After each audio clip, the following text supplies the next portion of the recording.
Un bon dia arribo a Turquia i descobreixo un nou món d'amanides. Un d'aquests grans descobriments, dels primers de fet, va ser el kısır, i és precisament la recepta que aprendrem a fer avui.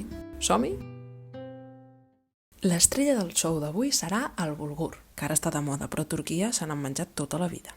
N'afegirem uns 180 grams dins d'un recipient que tingui tapa i el barrejarem molt bé amb 100 ml d'aigua bullent. Tapem entre 15 a 20 minuts i ens quedarà al dente.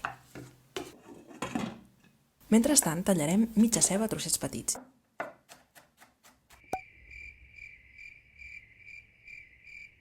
I pelarem un parell de grans d'all.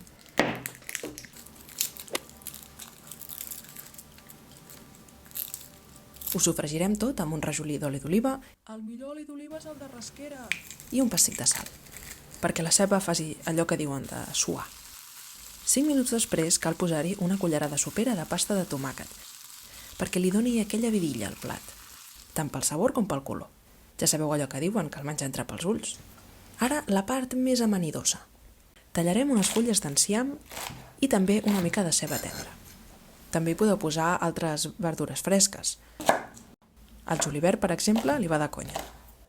Com veieu, ho pico tot super mini, perquè és la millor manera que cada cullerada pillis una mica de tot i no t'hagis de barallar amb el teu germà per l'últim tros de pastanaga. Això potser són coses meves, Els cogombrets.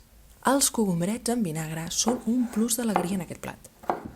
Ja sé que hi ha gent que no els agrada, però també n'hi ha que els agrada fins i tot la cebeta. I jo no us estic dient, que hi poseu cebeta. Són només uns cogombrets que venen a ser un terme mig.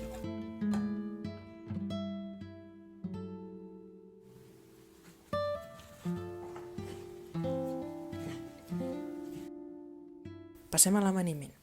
Jo no sabia que es deia així, ho he hagut de buscar i trobo que és una paraula molt xula. Ja veureu lo bo que és. A més, el podeu fer servir a qualsevol amanida perquè és brutal. 4 cullerades d'oli d'oliva. El suc d'una llimona. Una cullerada de mel.